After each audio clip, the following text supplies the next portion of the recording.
سلام دحندقنهم كبرات سمعتي ازي نملع علم بإنترنت ويدما بمربب حبريتا بلو بوانقا تقرنيا كا واشنطن دي سي محلالف دمسي راديو سنيتيو راديو سنيت نهو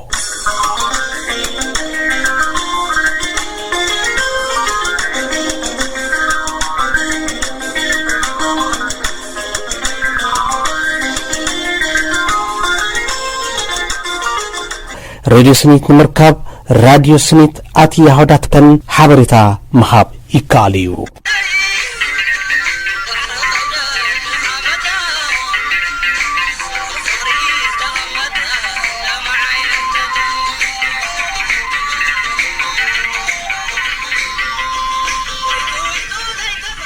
سلام دحندقنهم كبرات سمعتي زي دمتي راديو سنيتيو دمتي راديو سنيت تعمانا حبريتا نسمعتو زهب راديو انهو دما جميرو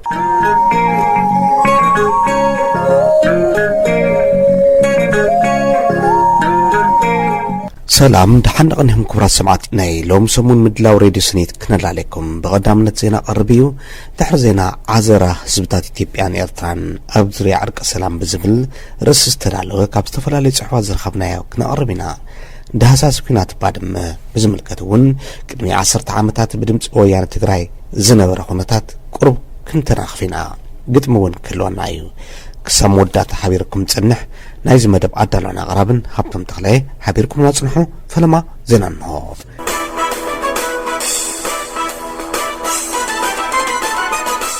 ሓድሽ ፋብሪካ ቢራ ራያ መስከረም መስተ ቢራ ከቕርብዩ ተባሂሉ ኣብ ክልል ትግራይ ከተማ ማይጨው ልዕሊ 2,000 ውልቀ ሰባትን ትካላትን ዝውንንዎ ብ1.6 ቢልዮን ቅርሺ ወጻኢ ይህነጽ ዘሎ ፋብሪካ ቢራ ራያ ኣብ ዝቕጽል መስከረም ቢራ ምጽማቑ ከም ዝጅምር ዋና ኣካያዲ ስራሕ እቲ ፋብሪካ ኣቶ ኣታኽልቲ ኪሮስ ሓቢሮም ኣለዉ እቲ ፋብሪካ ዝተኣሳሰረ ረብሓ ከም ዘለዎ ዝጠቐሱ ኣቶ ኣታኽልቲ ሓረስታይ እቲ ከባቢ ኣብ ዓመት ክሳብ 3 ግዜ ስገም ብምፍራይ ኣታዊኡ كدنفع كم زخلو مسنا اشتن دققتن زراخب ربحة عدل سرح ام مفتقرن كالوتن ربحاتات كم زمتس حبيرم اللو هنساتو بوتسطنات سالتن زدليع وحتون كاوطاي اتو كم زلون مكايد سرح فابريكا رايا اتو اتخلتي قليتهم اللو ኢትዮጵያን ኤርትራን ንትዕራቅ አሜሪካዊ ሄርማን ኮን ንሕብራት መንግስታት ዘቅርቦ ናይ መፍትሒ ሓሳብ بمهران إثيوبيان إرتران تقبلنت أيرخبن أب جرمن يونيفرسيتي أوسنا بروك أمن مهار زركبو صالح نور استوحلو إرتراوي قدم قبل أب يونيفرسيتي أسمرا ممر زنبريم نسوم زرب اندحردا كجمر كوينو نايت قولو لاو حق إنيا مقنيات كفتشلو بهالايوم بمسارات سم الجرس كومشن دوب صحابو بسان نمنتاي زيت ساخع بزبل كجمر اللو يبلو سمع الجرس نمسرت سلام إثيوبيان إرتران نايت تسقم فلفل زي فتش ناي قرجتات دوب راح الزمل كتيو نايت تسقم بوليتيكاوي تاريخاوي إيكونومي باتاتات زي ترنفة أبلع لمخانو ناي موداتا يقوان زي بلو تباهيلو أو زخوني خون مفتحي كخون زي المخانو يردو اتوسانا أوشتي بعلو نبعلو زقراجو فرنقرات سحازة بمخانو فتصم زي موتشو يخولو أرد يمالو أتصالح كم أون بحقه مقد طرح مفتح مهاب صحتات مهانون كم زي عينس تحاوس زلو مبقت سقمات بزبالة مفتحي زرخبالو بوليتيكاو زرب مخانو يردو وبزحات إثيوبيان إرتراون أدنا قد زرخبو أزم مهر مفتحيو نكتوكو مخلو دما كابدوب قرجت نلعلي حافشاوي نقرات زتمتو كونهم زلوهم يحبرو نابنا تيبلو إثيوبيا ودب ألبو مخانا كل ساب حزب إثيوبيا زفترو قريتالو إثيوبيا ناي بحر بري ترخبولو كنتات ويدما بليز بسرعات كتقم ادخللو مقدي مدلاي وسان يبلو كالون أمانغو حزبتات إثيوبيان إرتران زلو تاريخاوي قريتا بمرحة هايمانوت أرك مفتار أمانغو زلو زي متأمان قريتا خوغر كالو يو إلوم يحطو زوم كلهم ناي تسقم أكال ندخلو أب أرك سلام هيرمان كون وسرون زوم حسابات يرلون كبلو يقلصون بخال وقن دما ጎይቶኦም ገብርኤል ዝተባሃለ ኣማኻሪ ትካል ሕግን ፖሊስን ዓለም ዝኾነን ቅድም ክብል ኣብ ዩኒቨርስቲ መቐለ መምህር ዝነበረን ኣብ ዘቕረቦ ጽሑፍ ድማ መንግስቲ ኣስመራ ብወታደራዊ ዓይኒ ኢትዮጵያ ዘስግእ ዘይምዃኑን ኮይኑ ግና ኣብ ኣስመራ ዘለዉ ኩነታት ኤርትራ መንግስቲ ኣልቦ ናይ ምዃን ዕድላ ጎሊሆም ዝወፅሉ ኩነታት ክህሊ ይኽእል እዩ ይበሃል እዩ። መንግስቲ ኤርትራ እናጋጥሞ ዘሎ ናይ ስደት ቁልውላውን ስምዒት ፈተነ ዕልዋ መንግስትን ዘይተርፍ እዩ። ኣብ መንጎ ኣሕዋት ህዝብታትን ዝተፈጠረ ዘይምትእማን ምቅሓር ግርጭት ስጋት ዝሓደሮም እዞም ምሁራን ኣብ ክልቲአን ሃገራት ዝረአ ዘሎ ሓደስቲ ኩነታት ግና ነቲ ኩነት ክልውጦ ይኽእል እዩ ይብልዎ። ዘለዓለም ነበርቲ ዝመስሎም ናይ ቀደም ቀዳማይ ሚኒስትር መለስ ዜናውን ፕረዚዳንት ኢሳያስ ኣፈወርቅን ዝጸንሐ ርክብን ምፍኽኻርን ኣብ ልዕሊ ንዝተፈጠረ ጸገም ጽልዋ ዝሕደረ ምዃኑ ገሊጾም ድሕሪ ክልቲኦም መራሕቲ ግና ሓድሽ ርክብ ክፍጠር ይኽእል እዩ ዝብል እምነት ከም ዘለዎም ይገልጹ። ሄርማን ኮን ኣብ 2009 ንግብረ ኣሸባሪ ኣልሸባብ ኤርትራ ሓጊዛ ኣይትፈልጥን ኢሎም እንተተኸራኸረ እውን ባዕሉ ሕብራት መንግስታት ድሕሪኡ ክልተ ግዜ ዕቀባ ገይሩላ እንተሎን እዚ ከመይ ኢሎም እዮም ይርስዕዎ? ስለዚ ሄርማን ኮን እንታይ እዮም ደልዮም? ክልቲአን ሃገራት ንምትዕራቕ ብቕዓት ፍጹም የብሎምን ክብሉ ሪቱ ሃብቲ ይዛረቡ ክብል ሪፖርተር ጸብጺበሎ። በየነ መንግስታት ምብራቕ ኣፍሪካ ኢጋድ ናብ ልዝብ ንኽምለሱ ንመራሕቲ ደቡብ ሱዳን ኣጠንቂቕሎ ኣብ ሰሙን ተናሓናሕቲ ወገናት ደቡብ ሱዳን ኣብ ዘን ዝቕጽለ 4 መዓልታት እንተጻብኦ ክቋርጹ ተዘይኮይኑ ተወሳኺ ስጉምቲ ንምውሳድ ቁርባት ኣለና ኢሎም መራሕቲ ኢጋድ ናይሮቢ ኣብ ዝተኻየደ ኣኼባ በየነ መንግስታት ምብራቕ ኣፍሪካ 5 መራሕቲ ማለት ናይ ኢትዮጵያ ቀዳማይ ሚኒስተር ፕሬዚዳንት ኬንያ ኡጋንዳ ጅቡትን ሶማልያን ተሳቲፎም እዮም። ኢጋድ ኣብ ደቡብ ሱዳን ኣብ ልዕሊ ሰላማውያን ዘይተዓድቁ ሰባት ዝፍጸም ጾታዊ ጥቃዓት ቅትለት ዘረፋን ካልኦትን ገበናት ዝኾንን እዩ ይብል። ኣብዚ ገበን እዚ ብቐጥታ ይኹን ብተዘዋዋሪ ዝተሳተፈ ድማ ከም ዝሕተት የጠንቅቕ። ልእኽቲ ሕብራት መንግስታት ንጉዳይ ደቡብ ሱዳን ሄልዲ ጆንሰን ድሕነቶምን ጽላል ሕብራት መንግስታት ዝደልዩ ንምርጋጽ በጽሒ ዓቀብቲ ሰላም ንኽውስኽ ኣሎ ዝብል ውሳነ እቲ ቤት ምኽሪ ጸጥታ ሕብራት መንግስታት ዝናኣዲ እዩ ክብላ ገሊጸን ኣለዋ። ዕጻ ድሕሪ ነዊሕ ዘመናት ብርቱዕ ግጭት ዝተመሰረተ ደቡብ ሱዳን ዘጠራጥር ኮይኑ ከም ዘለውን ይዛረባ። በመሰረት ሪፖርት ሕብራት መንግስታት ክሳብ ሎሚ ልዕሊ 1,000 ሰባት ብጠንቀት ህውከት ደቡብ ሱዳን ተቐቲሎም ኣለዉ። እዚ ግጭት እዚ ዝተወልዐ ካብ ነገደ ዲንቃ ዝኾኑ ፕሬዚዳንት ሳልቫኪር ኣንጻርቶም ካብ ነገደ ኑዌር ዝኾኑ ቀንዲ ፖለቲካዊ መናሕንቶም ሪክ ማቻር ክለዓሉ ኣገዲድዎም እዩ። እዚ ከምዚ ኢሉ ከሎ ኢትዮጵያውያን ኤርትራውን ተቐማጦ ደቡብ ሱዳን ንብረቶም ስለዝተሰረፈ ባዶ ኢዶም ከም ዝተረፉን ህይወቶም ኣብ ሓደጋ ስለዝወደቐ ኣርክቡና ምማሎም ተኸቲሉ መንግስታት ኤርትራን ኢትዮጵያን ዜጋታቶም ካብ ደቡብ ሱዳን የውፅኡ ምህላዎም ድምፂ ሬድዮ ኣሜሪካ ጸብጺቡሎ። ክቡራት ሰማዕቲ ንሎም ዝበልናዮም ዜናታትና ኣብ ዜና ዛዝም ምስ ካልኦት ትሕዝቶታትና ድሓን ጽንሑ። ኢትዮጵያ ህገለ ሙሴ አርማንያ ለታችዮ ኢትዮጵያ ዘርአውያ ሃይማኖት አርአያ ሁለታቺ ሰናይትቺ ማሰለሞን ገዝቺ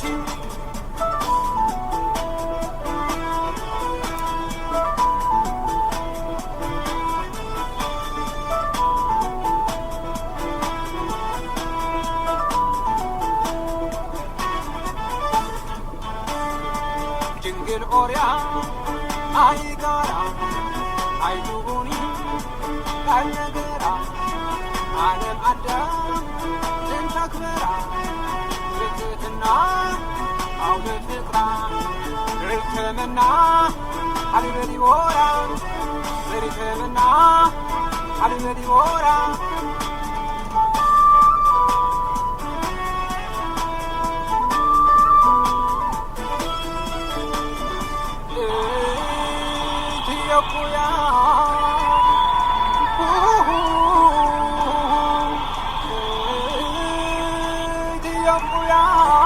ሰላም ለቺ ሰግደቺ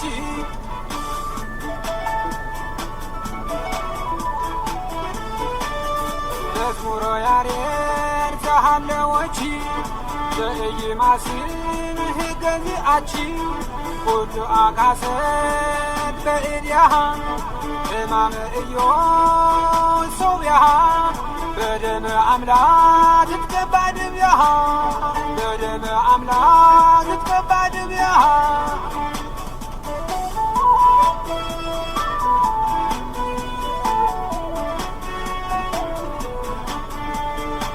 بصحاتيو إثيوبيا حق أبلا موسى كارمانيا بصحاتيو إثيوبيا مرعاويا عبايا رأيا كلن تاجي سمايتيجي ما سلمون غازيجي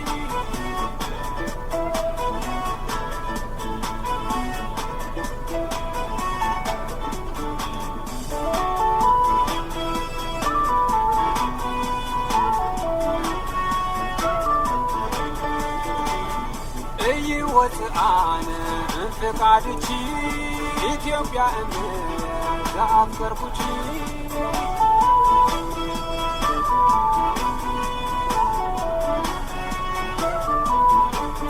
أيوة أنا انفقادتي إثيوبيا أمي زعفر بوتي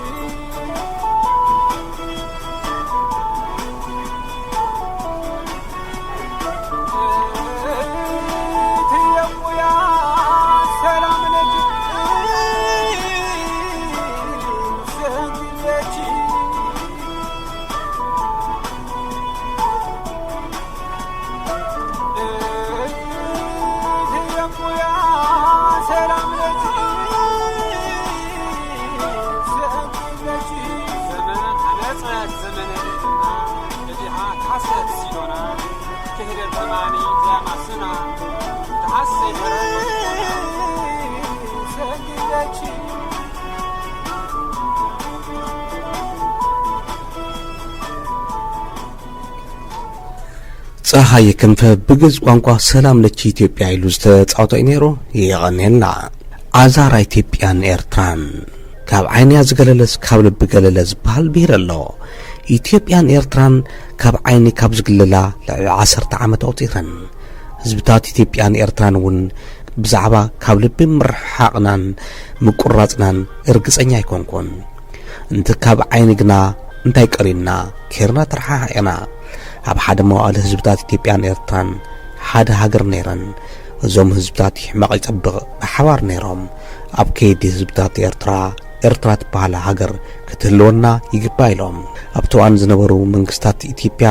ንሕቶም ኣወንታዊ መልሲ ስለ ዘይሃብዎም ዕጥቃዊ ቃልሲ ኣካይዶም እቲ ቃልሶም ፍትሓዊ ብምንባሩ ተዓዊቶም ኤርትራ ዓርሳ ዝኸኣለት ሃገር ኮይና ህዝቢ ኤርትራ እውን ነጻነት ረኺቡ ንብሩ ፈቲኑ ክብል ደራሲ ሃይላይ ሓድጉ ይገልጽ ሃይላይ ሓድጉ ይቕጽል እዚ ምስ ኮነ እውን ህዝብታት ዘን ሃገራት ርክባቶም ኣያቋርጹን ኢትዮጵያ ውዒልካ ኤርትራ ይሕደር ነይሩ ጨና ኢትዮጵያ ኣብ ኤርትራ ጨና ኤርትራ ድማ ኣብ ኢትዮጵያ ይነፍስ ነይሩ እቲ ህዝቢ ብደምን ብዓጽምን እውን ዝተሓዋወሰ ብምዃኑ እቲ ርክብ ክልዋቆም ግድን ኮይኑ ኣብ መንጎ ዚምባር ምትሕርፋፍ ተጀመረ ኣብዚ ሕዚ እዋን እዞም ኣብ ሓደ እዋን ብሓደ ዝነብሩ ህዝብታት ካብ ዝረሓሓቁ ኣይቀለሎምን ኢትዮጵያውያንን ኤርትራውያንን ምክንያቱ ብዘገድስ ግን ተረሓሒቆም ኣለዉ እቲ ጎንፂ ኣብ ተጻሕተረሉ እዋን ዝተወለዱ ህፃውንቲ ኣብ ኢትዮጵያ ስግናት ኣለዉ ኣብ ኤርትራ እውን ደጊምስ ይከኣሎ ወርሳይ ኣርከብ ተባሂሎም ንወታደራዊ ተዓሊም ሳዋ ተዓሊሞም ህዝብታት ኢትዮጵያን ኤርትራን ኣብ ጎንፂ ኣትዮም ደም ተፋሲሶም እዚ ዝኾነሉ ምክንያት ብወገን ኢትዮጵያን ሉዓላውነትን ብኤርትራ ተጣሒሱ ስለትብል ኤርትራ እውን ከምኡ እቲ ሓቂ ኣበይ ዘሎ ዝብል ንጊዙ ይጽንሐልና እሞ እዚ ምክንያት እዚ እንተደኣ ነይሩ እዞም ኣሓት ህዝብታት ናብዚ ከምዚ ዓይነት ምትሕርፋፍን ደም ፍሳስን ዶ የበጽሕ ዝብል ግን ኢትዮጵያውያን ኤርትራውያንን ኩሉ ግዜ ክንሓስበሉ ዝግባእ እዩ እቶም ንሕና እንትንጓነጽ ዝተወለዱ ህፃውንቲ ጽባሕ ልቢ ውሒጦም ክልቲኹም ሃገራት ብዶብ ተዋጢጥኩም ስለምንታይ ብስልጠነ መገዲ ዘይፈታሕክሞ ዝኹላይ ደም ፍሳስ ኣካር ምስንካል ምዕናው ትካላት ደብዳብ ነፈርቲ ኣዝዩ ደማዊ ዝኾነ ኹይናት ስለምንታይ ኣድለየ ብውፅኢቱ ደም ፍሳስ ኣካል ምስንካል ምዕናው ትካላት ደብዳብ ነፈርቲ ኣዝዩ ደማዊ ኩናት ንምንታይ ንፍጽም ኢሎም እንተሓቱና ኢትዮጵያውያን ብሰንኪ ዓንቃጽ መርገጽ ሻዕብያ ኤርትራውያን ከዓ ብሰንኪ ዓንቃጽ መርገጽ ወያነ ካብ ዝብል ተራ መልሲ ወጻኢ ካልእ ብሱል መልሲ ክነዳለወሎም ይግባእ። መንግስታት ሓለፍቲ እዮም፣ ህዝቢ ግና ዑደቱ ይቋርጽን። ህዝብታት ኢትዮጵያን ኤርትራን እውን ክንሓስብ ዝግበአና ከም ህዝቢ እምበር ከም መንግስታት ኣይኮነን።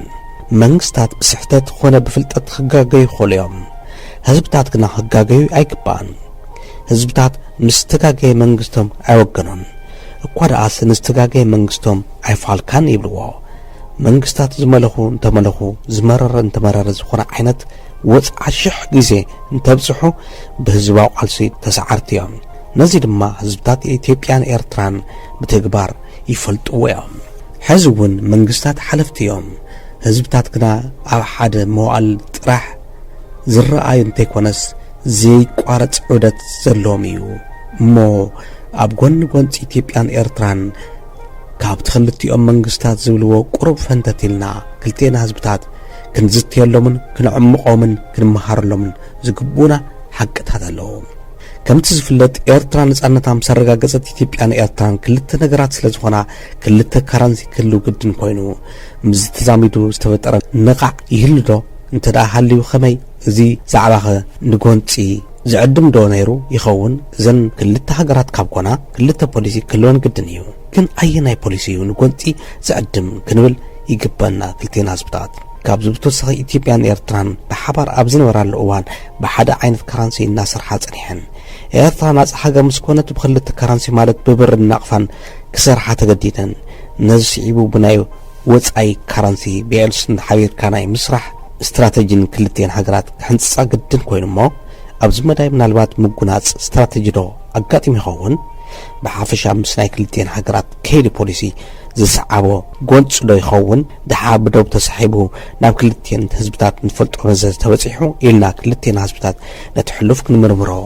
ይግባእ። ንጎንፂ ኢትዮጵያን ኤርትራን መበገሲኡ ጉዳይ ደብ ይኹን ጉዳይ ፖሊሲ ብዘይቀድስ ብፍላይ ኣብ ኤርትራ ዝመርሕ ዘሎ ህግደፍን ኣብ ኢትዮጵያ ዝመርሕ ዘሎ ኢህወደግን ኣብ እዋን ዕጥቃዊ ቃልሲ ንሓበራዊ ጸላይ ኣብ ዝቃለስሉ እዋን ኣብ ኩሉ ዛዕባታት ሓደ ዓይነት መርገጽ ስለ ዝነበሮም ድዩ ወይስ ንኣፈላላዮም ሒዞም ኣብ መሰረታዊ ዛዕባታት ሓደ ረዳድኣ ሒዞም ይስግሙ ነይሮም? ድሕሪ ምርጋጽ ሰላም ከም ምክኣል ናብ ኪናትን ህልቂትን ክሳብ ሕዚ ፍታሕ ዘይተረኸበሉ ምትሕርፋፍ ተኣትዩ ንኩሉ ጥፋት ምክንያት ዝኾነ ዝዓንቀጸን ልቡ ዘሕበጥን መን እዩ ኢልና ንወለዶ መሃራይ ብዝኾነ መልክዑ ክልቴና ህዝብታት ነቲ ሕሉፍ ክንዝክሮ ይግባእ። ክቡራት ሰማዕቲ ፕሮግራምና ክቕጽል እዩ። ንምዕረፍ ክኾነና ግን በዛ ናይ ኪሮስ ሙዚቃ ክንሰጋገር። አርቲስት ኪሮስ አለማዮ የቀነልና ጎንፂ ኢትዮጵያን ኤርትራን እናተባለ ኸይዱ አማራጭ ሰላም ተጸንቂው ኩናት ከካሄድ ግድን ምስኮነ ምራሕ ሕግደፍን ኤርትራን ኢሳያስ አፈወርቂ ሕልፍ ዝበለ ዓዘራን ህደድን ይዘረቡ ነይሮም። ነዚ ዓዘራ ምስቲ ዝነበረ ምንኻርን ብሰንኪ ዘይምሕሳብን ዋላ ካብ ክልቴን ሃገራት በቲ እዋን ዝተበሃል እንተነበረ ኣብ ኣይተ ኢሳያስ አፈወርቂ ግን ኣዝዩ ዝኸፍአ ነይሩ ብክልተ ምክንያታት። ምክንያት ሓደ ኣይተ ኢሳያስ አፈወርቂ መራሕ ሕግደፍን ፕሬዝዳንት ሃገር ኤርትራን እዮም። ብምዃኑ ድማ ንውድብን መንግስትን እናመራሓ ንህዝቢ ዝትንክፍ ዘለዓል ዘረባ ሰዓቤኑ ዓብይን ሓደገኛን ስለ ዝኾነ። ምክንያት ክልተ ንሶም ከም ዝኸማይ ተራሰብ ኣይኮኑን። ከምቲ ባዕሎም እውን ብተደጋጋሚ ዝዛረብዎ ንሓያሎ ዓመታት ዝደበለ ተመኩሮን ፍልጠትን ኣለዎም። እዚ ዘለዎ ሰብ ድማ ንዕኡ ዝምጥን ዘረባ ስነ ምግባርን ስርዓትን ክህልዎ ግድን እዩ። ኣብ ኣይተ ኢሳያስ በቲ እዋን ዝተስተባሃለ ከይዲ ግን ኣይኮነንዶም ምስቲ በዓል ተመኩሮ እየ እናበሉ ዝጀሃርሉ ክሰምርስ እዞም ሰብ ብስሩኸ ጥዕና ኣለዎም ድዩ ወይስ ይዋስዶም ድዩ እዩ ዘበል ሕሉፍ ተርሳዕ እዩ እሞ እስቲ ኣይተ ኢሳያስ ካብ ዝበልዎ ገሊኡ ከዘኻኽረኩም። ኢትዮጵያ ምሳና ኩናት ክትገጥም እያ ኢልካ ምሕሳብ ስንዕሽነት እዩ። እዚ ኢልካ ክትሓስብሲ ብሓቂ ዋሕድ ብስለት እዩ። ሓንቲ እዚ ዝበሃል ሰራዊት ዘይብላ ምስ ኤርትራ ክትገጥም እንታይ እዩ ዝበሃል ዝኣዝዘላ አንጫዋስያ እቲ ዘረባ ሰሓቅ ምሳል ኣለዎ። ኣናይ ብሓቂ መራሕቲ ወያነ ከም ሰብ ከማን ኣይቆጥሮም እየ። ሕጂ ብዙሕ ዘረባ የድልን ኣም ግንባር ይራኸብና ኣቡኑ ፋተን ከባድ ወፃና ማለት በቃ ፀሓይ ዓሪባ ማለት እዩ ዝብሉን ካልኦትን ዘረባታት ተሃዲድን ተዛሪቦም ውጽኢቱ ግና እቲ ዓለም ዝረኣዮ ሓቂ እዩ እቶም በንጫ ዝተመሰሉ ኣናብስ ኢትዮጵያውያን ዋላ እኳ ኣብ ልዕሊ ኤርትራውያን ኣሕዋቶም ዝተወሰደ ስጉምቲ ይኹን ንተሃዲድ ኣይተ ኢሳያስ ግን ዝሑል ማይ እዮም መሊሶም ኣለዉ እቶም በጻብዕቱ ዝቁፀሩ ከምዘይ ህልዋት ዝተቆፀሩ ኣሞራታት ሰማይ ሓይሊ ኣየር ኢትዮጵያ እውን ናቁጣ ሰራዊት ካብ ግልጋሎት ሲቪል ትካላት ፈልዩ ንብቕዓቱን ጥበቡን ተጠቒሙ ንወታደራዊ መዕርፎ ነፈርቲ ስመራን ዓሰብን መኽዘን ዕጥቅን ስንቅን ኣጥቂዑ ንዘረባ ኣይተ ኢሳያስ ሓመድ ለዊሱ ሓይሊ ኣየር ኢትዮጵያ ካብ ስመራ ናብ መንደፈራ ከምኡውን ካብ ኣስመራ ናብ ዓዲ ቀይሕ ኣብ ዝወስዱ መገድታት ዝነበሩ ወታደራዊ ዕላማታት እውን ናብ ሓሙኽሽቲ እንትቕይርዎም በቲ እዋን ብማእኸናት ዜና ዓለም ርኢናዮ ኣይተ ኢሳያስ ካብ ባድመ ምውፃእ ማለት ፀሓይ ዓሪባ ማለት እዩ ኢሎም ዝተጀሃሩሉ ሚስጥር እንታይ እዩ ኢልካ እንተሓስብ ከም ኣይተ ኢሳያስ እንተዘይ ዓሽኻ ወይ እንተዘይ ዓቢድካ እቶም ሰብ ምስ ፀሓይ ስለ ዝተማኸሩ ፀሓይ ድማ ብዛዕባ ምዕራባ ኣውንታዊ መልሲ ስለ ዝሃበቶም ድዩ ምባል ኣይኮነን ናይዚ ዓዘፍስፍ ዘረብኦም ምክንያት ክኸውን ዝኽእል ተመክሮ ኹናት 30 ዓመት ዝነበሮም ሰራዊት ሻዕብያ ስለ ዝነበሮም ብሽም ወፍሪ ዋርሳ ይከኣሎ ተኸታተልቲ ዙራት ኣብ ማእኸል ንመፈልፈሊ ተዋጋዓይ ሰራዊት ሰዋዕ ዕሸላት መናእሰይ ንኹና ስለ ዝዓለሙ ኣብተን ወታደራቶም ዝነቆጡለን ነቑጣታት ካብ ሓፂን ዝጠንከረ ድፋዕ ስለ ዝሃነፁ እዩ ክኸውን ዝኽእል ግን ዋላ ሕዚ እውን እንተኾነ ከም ግመ ሓጋይ ተበቲኑ እቶም በጻብዕቲ ኣይተ ኢሳያስ ዝቁፀሩ ሓይሊ ኣየር ኢትዮጵያ ናብ ሳዋ በሪሮም ዓንቲሮም ተመሊሶም እቲ ዘይፍንቅል ዘይቅረብ ዘይድፈር ዝተባሃለሉ ንልቢ ኣይተ ኢሳያስ ዘሕበጥ ድፋዕ እውን በቲ ኣይተ ኢሳያስ እዚ ዝበሃል ሰራዊት ዘይብላ ዝተባሃለት ሃገር ተዳዕሚኹ ኣይተ ኢሳያስ ስዕረት ገጢምዎም ነዚ ስዕረቶም ቅድሚ ካልእ ዓለም በዓሎም ኣሚኖም በቲ ፍቱ ድምፂ ጋዜጠኛ ወይኒ ኣቢሎም ሰራዊት ወያነ ንገለገለ ከባብታት ተቆጣዚሩ ብምባል ንገሊኡ ብስራት ሓጎስ ንገሊኡ ድማ መርድእ ነገሩ እስኪ ንምዝኻር ናብ ድምፂ ወያነ ትግራይ ካሕልፈኩም ኣብቲ እዋን ዝነበረ ከዘኻኽረና ምንታን እንዳ መላኺ መንግስት ኢሳያስ ከምቲ ዝተባህለ ልዕሊ ዓቕሞም ጫማ ዝረገፁን ዘይዓቕሞም ዝሓልሙ ተንሳፈፍትንካ ናይ ልማዶም ንጎረባብቲ ምውራር ምፍራሕ ድሌቶም ብሓይለ መልቲ ክረፉ ምህንዳድ እዮም እዚ ተግባሮም ኣብ ልዕሊ ኢትዮጵያ እውን ተግቢሮምዎም እንተኾነ ተሳዕሳዕ ክትብላ ኣይኽን ውሕጅ ዝወሰደክን እየ ከም ዝበሃል ተሳዕሳዕ ክብሉ ናብ ዘይወስድዎ መዋጥር ኣትዮም ንቕዳድን ብትዕግስቲ ኣደብ ግበሩ ካብ ዝወረድኩምዎም ግዝኣታትና ልቐቑ ሕቶኹም ሰላማዊ ኣገባብ ኣቕርቡ ተባሂሎም ተንሳፈፍቲ ተንሳፊፎም መንዳንኡ ኣይንሕና እንዲና ግድእ እትፈልጡና ቀልጣማት ናይ 30 ዓመት ሰብ ተመክሮ ኣበይ ከይትበጽሑ ንሰላመይ ንቕበል ጠንጠነልና ኢሎም ስለ ዝኾነም ንኣባይ ትምክሕተኛ ወራሪ ጽቡቕ ገይሩ ሰጥለበት ትበብል ሓለንጂ ኢትዮጵያውያን ኣብ ባድመ ኣስርጥ የብልዎም ልክዖም ክፈልጡ ጉርኦምን ጃህሮኦምን ክነፍስ መልሓሶም ክነኽስዋ ጌርናዮም እቲ ኣብ ባድመ ዝበጽሖም ከቢድ ውርደትን ስዕረትን ክጎላብቡ ፈቲኖም ማዕበላዊ መትካዕታት ወያነ ተፊዕናዮ ተዓዊትና ክብሉ ፈቲኖም ሓሊሎም ኣዕሊሎም ግና እቲ ሓቂ ካልእ መሓሎ እዩ እንሒሎም ሙሉእ ንሙሉእ ባድመ ምስተቐብሩ ምዃኑ እዩ ፈሊጥናን ሳሒብና ዝበፅሐና ጉድኣት የለን ኣይትሰከፍ ህዝቢ ኤርትራ ኢሎም ንህልቀቶምን ዕንወቶምን ክሓብኡ ፈቲኖም ዘይሕባእ ምስ ኮነ ዓለም ምስ ሰሓቐቶም ተማሂርና ኢና ብዘይቀል ዓለም ወፍሪ ዕራር ወፀሓይ ብዝተማልአ ዛዚሞምዎ ወዘተ ክብሉ ንስዕበቶም ኣሚኖም በዓልቶም ከይፈተው ማንታ ማንታ ኣለፋሊፍናዮም በቲ ዝመረፅዎ ቋንቋ ኹናት እዚ ከም ዘሎ ኮይኑ ሎሙ ድማ ካልእ ይብለለው እቲ ዘስምዕዎ ዘለው ጃህራን ጉራን ካብቲ ሕሉፍ ዝፍለ ይኮነን ውፅኢት እውን ከም ናይ ባድመ ክኾን እቲ ሎሚ ዝብልዎ ዘለው እንብሎ ዘለና ግና በዓሉ ተተጃሃሪ ግና ተሰዓሪ መላኺ ኢሳያስ ብዛዕባ ስዕረቱ ናይ ባድመ ፍቆዶ ወፃእ ሃገራት እናኸደ ኣብ ባድመ ምስ ሰራዊት ኢትዮጵያ ፊት ንፊት ገጢምና ኣይተሰዓርናን مخالف ينبر إنما نسعرته وبعد ما نزهالق أن تدم تسن سراويته أو استرفاء كل أطوار نواته كمو أيجت أمنان يبلغ بكوينات أي تسعرنان سراويت إثيوبيا نسانا قد إمو أي سعرنان يبلغ بعد تموتوان كوينات نايباد مجن بدح السراويت بمسلافو جل كبابي تفجتي إلو بمعبلات زمتنا متقعت ويانا نطفعلنا እናውሉ ከቢድ ግጥም ከም ዝነበረን ካልእ ተሪፉ ኣብቲ ኣባድ መስተገበረ ከቢድ ግጥም ቦጎቢሎም ናይ ባዕሎም ፈጠራን ልቦወለድን ዓወትን ፈጢሮም ተዓዊትና ጠፊዕናዮም ኢሎም ኣብ ኣስመራ ዕልልታን ሰልፍን እኳ ኣግቢሮም ኣጨፊሮም እዚ ንሃልዎ ትሕሉ ሎሙ ድማ መላኺ ኢሳያስ ኣባድ ብሓይል ሰራዊት ተስዓርናን ከቢድ ውግእ እውን ኣይነበረን ፊት ንፊት ዝበሃል እውን ኣይገጠምናን ኢሉ ናይ ባድመ ከቢድ ስዕሮት ክሓብእ ፍቆዶ ወፃኢ تعمت ما كنعشيك يبلو ولو نهزيك لومي ملاخ إساياس قدو وصعي إنا خدم كم قلق غيرهم الشولي خومنبر فيتني فيت كتئمنا عيسى عارونا نبعد ما يبلو له نقولي نسمع أغا فرق معالتي كي ترأيا زحالف 4 تانكتات من وحدات والتعدرات أوش تأتينا اللو إيلون بين غيران حالفا كما غيران أتين على عدد مقابطات نيرو مالسي مولو زي تتعجب وطاطات نيري نحن الرها أولي نازق سيل كاز قبر نقرنا تبعلا قزي خيدو قزيف عقم فانتيسو قنبار ناس لزعطوي نبران أمو داتا مخالف يزولانا نبر وقو مناكونا بوقي تتحزن نقرا يكونا كومو ها يقاتل أوقات نبر قصن قص تقاتينا فانتيسو ناز حلف السراوي أي رأنا بوقي تتحزن نقرا يكونا كومو ها يقاتل أوقات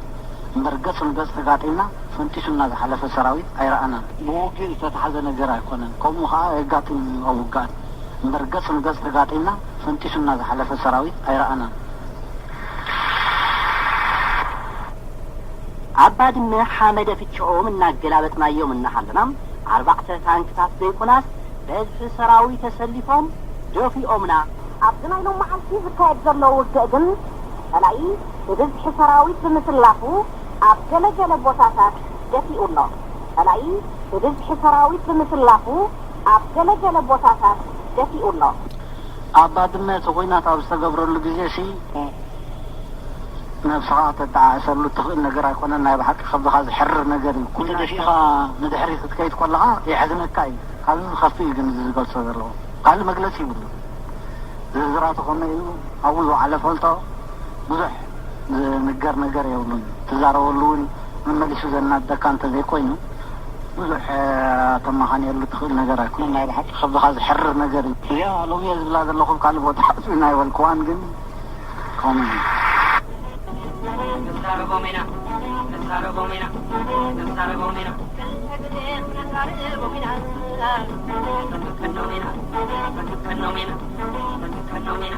أبوي حفرت كنومينا ملحتون يقومينا يجب على مخطط الله كبدنا وصعنا مالك حي ميتا مالك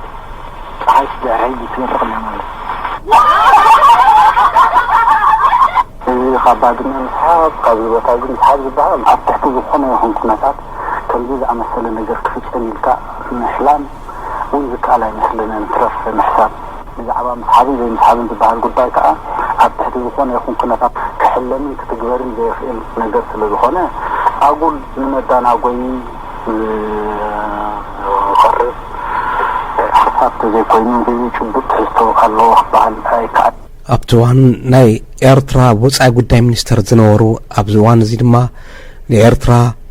ካንስቲሽን የድልያ እዩ ስለ ዝበሉ ኣብ ቤት ማእሰርቲ ዝርከቡ ሃይለ ወልደ ትንሳኤ ድማ ኣብቲዋን ስዕረቶም ብኸምዚ ገሊፆም ነይሮም ችግር ምስ ሓለፍካ ተረሳዕ ስለ ዝኾነ ምናልባት ሎሚ ተቃሊሉ ይርአ ይኸውን ግን እዚ ወራርዚ ዝሓለፈ ወራርዚ ناي بحكي ناي فتنة ناي مجرشة حدا جنيا ينيرو وياني أنا بحكي أبزا ورا رزقا أتلاق يومنا ينيرو من تقولكو مجهد راي حكم زرابي በዚህ በለበቲ በትእዋን ህግደፍ ይኹን ኣይተ ኢሳያስ ነበር ተወጋኢ ይኹን ዋርሳይ ካሎ ወላ ኣርከበ ተሳዒሮም እዮም ነዚ መንግስትና ወይ ካሊእ ዓለም ኣይኮነን ተዛሪቡና በዓሎም ኣይተ ኢሳያስ ኩላይ ከም ዝተጃሃሩ ነቲ ሓፈሻዊ ስዕረቶም ንኣብ ወፃእ ሃገር ዝነብር ህዝቦም ብሓቂ እቲ ስዕረት መመሊሱ ከውድኻ ዝሕምትል ዝሕርፍ ፊ ብባል ኣረጋጊጾም እዮም ከም ትሰማዕሞ እዚ ስዕረት ግና ስዕረት ህዝቢ ኤርትራ ኣይኮነን እቲ ጎንፂ እቲ ህውከት እቲ ህልቀት እቲ ደም ምጥማዕ ህዝቢ ኤርትራ ዘምጾ ስለ ዘይኮነ ህዝቢ ኤርትራ ናይዚ ስዕረት ተኻፋሊ ክኸውን ኣይክልን ነይሩ ነቲ ስዕረት ናይ በዓል ቤትን ተጃሃራና ኣይተ ኢሳያስ ሰዓብቶምን ጥራሕ እዩ ካብዚ ብተወሳኺ ግን ህዝብታት ኢትዮጵያን ኤርትራን ፈጺሙ ክንብሎ ዘይግባኦ ነገር ኣሎ ንኤርትራውያን ከምዚ ጌርና ስዒርናዮም ንኢትዮጵያውያን ከምዚ ጌርና ስዒርናዮም ዝብል ዘረባ ረብሓ የብሉን ረብሓ ከምዘይብሉ ክልቴና ህዝብታት ድማ ሪናየና ስለ ዝኾነ ድማ ከምዚ ዓይነት ቁርቁስ ኣየድልየናን እዚ ብምባልና እውን ካልኦት ክስሕቁና ወለዲ ክዕዘቡና እምበር ወይ ካሊእ ፈፀገ የብሉን ኩናት ንኹሉ ዝስንክል ዝበልዕ ዝስኩንን እምበር ካሊእ ሽልማት ኣይብሉን ኢትዮጵያውያን ኤርትራውያንን ኣብ ዘካየድዎ ኩናት ዝተረኸበ ሽልማት እውን እዚ እዩ ከምዚ ጌርናዮም ዝብል ዘረባ ንወለዶታት እዘን ሃገራት ዝጠቅም መልሲ ጭፍጥጥ ውዒልካ ጭፍጥጥ እንተዝሕደር ወይ ኣይርከብን ኢትዮጵያን ኤርትራን ናብ ኩናት ኣብ ዝኣተዋሉ እዋን ብስምዒትን ናህርን ክልቴና ህዝብታት ዝፈጸምናይ ጌጋ ኣሎ እዚ ጌጋ ዝስዕበልና ኣለታዊ ሰዓብን እውን ኣሎ ሕዚ ግን ካብ ተፋነን 10 ዓመት ሓሊፍና ስለ ዘለና ከምቲ ቅድሚ 10 ዓመት ዝነበርና ስምዒትን ናህርን ኣይኮነን ክንስጉም ዝግባአና ነቲ በቲ እዋን ዝተበተነ ዕሾኽ ሕዚ ክልቴና ወገናት ክነልግሶ እዩ ዝግባእ ኢትዮጵያውያንን ኤርትራውያንን ብጭቡጥ ጎራብቲ ጥራሕ እንተይኮነስ ኣሕዋቲና ብፍላይ ህዝቢ ኤርትራን ህዝቢ ትግራይን እቲ እዋኑ ዝሓለፎ ዝጨነወን ክሳብ ሕዚ ሓሊኹ እናውደቕና ዝርከብ ኣተሓሳስባን ትርፊ ዘረባን ጃህራን ዓዘራን ዛጊድ ውፅኢት ኣይረኸብናሉን ንግደፎ ደምናን ዓጽምናን እውን ሓደ ስለ ዝኾነ ብምዃኑ ድማ ወላ እኳ ክልቴና ህዝብታት ምእንታን ክንፈላለ ተባሂሉ ብዝኾነ ተኣምራዊ ሓይሊ ሓዴና እኳ ናብ ሰማይ እንተንስቀል እትርክብ ዕንበት ኮኑ ምኽንያቱ እትርክብና ካብ ጉርብትና ሓሊፉ ካሊእ ዘተኣሳስር ተፈጥሮዊ ሓቂ ስለ ዘሎ ታሪኽ ወለዶ ምትእሳር ብመውስቦ ምውሳብ ኩሉ እዩ ነዚ ሓቂ ክንጥሕሶ ኣይንኽእልን ግን ናይ ብሓቂ ከመይ ኢና ኤርትራውያን ኢትዮጵያውን ካብ ዓይንያ ዝገለለስ ካብ ልቢ ገለለ ኮይንና ዲና ክንቅጽል ወይስ ካብ ትሕሉፍ ዝተምሃርናዮ ታሪኽ ኣሎ ሕዚ ኸ ነቲ ናይ ቀደም ዘጓሃር ሃዋሃው ኣብ ኢትዮጵያን ኤርትራን ኣለዶ ወይስ ኣይፋሉን መንግስታት ጽንሑና ቅድሚ ሕዚ ህዝብታት ኢትዮጵያን ኤርትራን ዝፈጽምናዮም ዝጌጋታት ነይሮም ዶ ኣብዚ ሕዚ እዋን ክንጥንቀቐሎም ዝግብኦም ነገራት ከ ዝብሉን ካልኦትን ምድህሳስ ጠቃሚ ይኸውን እዩ ብፍላይ ድማ ህዝቢ ኤርትራን ህዝቢ ትግራይን ክሓስብሉ ዝግባእ እዩ እተን ኣብቲ እዋን ሓቢጠን ዝነበራ ጨዋዳታት ኣብዚ እዋን ዕድመ እውን ኣርኪቡ ሞሽሙሸን እቲ ኣብቲ እዋን ናይ ትዕቢት ዘይተመርፁ ቃላት ዝተፍኣ ዝነበራ መልሓስ ሎሚ ልክዕ ከም ጠበቕ ጭራ ልውይዊ እናበላ ክዕፀፋ ዳርጋ ንእሽቶ ተሪፍወን ናይ መወዳእታ ናይ ትዕቢት ውፅኢት ድማ ውድቀት ስለ ዝኾነ ብሰንኪ ውልቀ ሰባት ዝነበሮም ዘይተኣርነበ ፀባይን መልሓስን ህዝቢ ኢትዮጵያን ህዝቢ ኤርትራን ዘይወዓሉልን ዘይነበሩልን ደቁ ንመስዋዕትን ሓርነትን ስለ ዝሃበ ብወንጭፍ እናባረሩ ይድስቕዎ ኣለዎ እወ እዞም ከምዚ ዝኣመሰሉ መራሕቲ ኣብቲ ኩናት ምስ ተሰዓሩ ናይ ስራሕን ቃልስን ብፀቶምን ናይ ስዕረት ኣንፈት ንምቕያር ዝተመሃዘ ናይ ብሱላት ዘይኮነ መዞ ዝኾነ ኮይኑ ኩሉ ሕርሓርሕዎም እንትኸይድ ድማ ኣብ ኣጋዕርበቶም ዕርቂ ይብል ኣሎ እወ እቲ ዕርቂ ሰናይ እንትኾነ እውን ከመይ ዓይነት ዕርቂ መንግስቲ ኢትዮጵያን ህዝብን ሕርሕራይ ገይሮም ክሓስብሉ ይግባእ እቲ ዕርቂ ግን እቲ ሰኒት ግን ንኹሉ ህዝብታት ኣማራፅን ብሕታውን ስለ ዝኾነ ኩላትና ኣብ እዚ ዘለናዮ ክንሓስበሉ ዝግባእ ስለዚ ኣብ ኩሉ ህዝብታት እዚ ብፍላይ ድማ ኣብ ህዝቢ ኤርትራን ኣብ ህዝቢ ኢትዮጵያን ሓደ ዘርኢ ኣጋዝያን ኣክሱማውያን ስለ ዝኾኑ ኣብ ክልቲኦም ዘሎ ምትእሳር ብኩሉ መዳይ ክንሰማማዕ ክነጣዓሞ ብኩሉ መዳይ ክንራኸብ ዳ እዩ ዝግባእ እምበር ነዚ ድማ ዜጋታት ኢትዮጵያን ኤርትራን ነዚ ሰላም እዚ ክተግህሎም ብወገንና ወዲና ኣለና ብኻልእ ትሕዝቶ ክሳብ ንረኸብ ድሓን ቀንዩ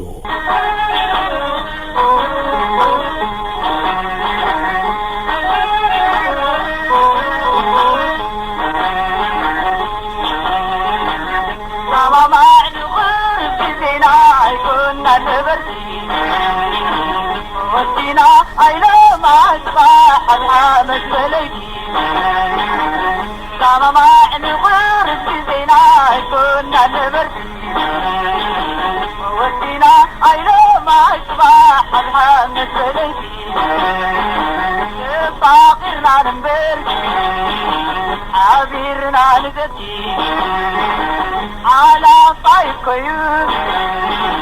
عايزة عالم عبدي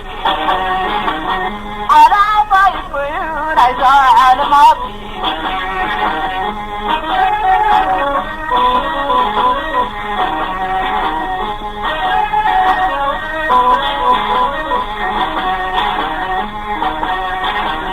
سرقانا كنحب كنتنا مسانا زيج نبر نحونا نتطاغي عوزيقنا نغبر سرقانا كنحب كنتنا مسانا زيج نبر نحونا نتشكري عوزيقنا نغبر انت عيد الليل انت عزيز غفير فعلو يدفكر نقر وخيتفهر فعلو يدفكر نقر وخيتفهر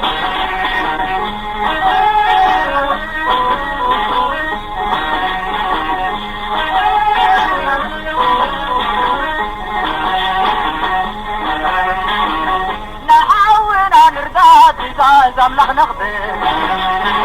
شمترا طايب العيح على طيامنا عين التسير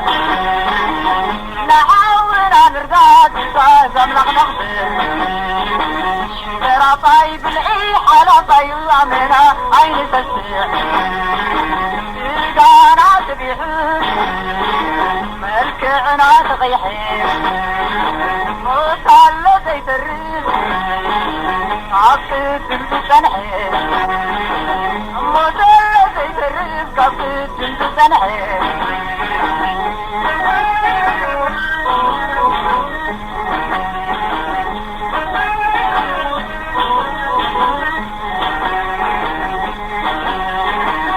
سما معني غرب زينا كنا نبرتي ودينا عينا مع صباح الحامد بليتي سما معني غرب زينا كنا نبرتي ودينا عينا مع صباح الحامد بليتي فاغرنا نبرتي عبيرنا نزتي على طيب كيوب عايزة عالم عبدي على طيب كيوب عايزة عالم عبدي على طيب كيوب عايزة عالم عبدي على طيب كيوب عايزة عالم عبدي تفقيرنا ننبر حبيرنا نزتي حلافاي كويو نايز عالم هابتي يغني لنا حيل قبرو تخكلين تصبق ملكتن زلو درفيو يغني لنا مردنا طرح حزب الحجبل ولا حنج خزي هي بل حزب ولا أبزي بخاريا وخاريا تبلك خيرا انت يا بل حملمات عيتها بالمجرى مسكوت بلكا مشكوت حتسين بلكا حجن عندك انت بلكا ولا ون عندك ان قفلا بلكا مسوب مدك اسم الراس سعدا بلكا جعدا مزقان بلكا محفاس احنا بالنحنا انا بلكا انا سامنت يكون سامن كله حدقنا أبو يزبي أبا جوجو فتاري بعلو نخلو زسمع كم لمادو كم بحلو مريم بلا مايرام نسايا بعلا كال أتبقانكم كال إشم زوج الله النبل حلفاي أدو ولا مريتي أبو والأياي بل والأيا ويتاي كتكتو زبيتو وقعو حارمو فللي أيبولن حدا يترقمو وسانا بسعنا أشعنا حدا يو بزتعمو يزارب كل خمد الله كل قنقنايو كل كوتكرنيا نمنتا عدله كوصو قنقنيا حدا بخر ولاد كالي احساس انده ايبلن تكرنيا كلاتنا حدا صراي سوايبلن حتلا ويقلت حديو زعقر حديو غلفت زدلي يوسد كبانا يلقح زيبلنا نمهز ويدما نمرقح نسو يطوايو كيبل بتنفح اب قلاس زي كونس ምርድዳእ ጥራሕ ኣብ ቃላት ዘይኮነስ ምርድዳእ ጥራሕ ሙሉ ወርቅ ኪዳነ ማርያም ክብራት ሰማዕቲ ናይሎም ድራትና ኣብዚና ንዛዝም ኣብ ዘለኹም ወሊኹም ሰላምን ፍቕርን ንዓኹም ይኹን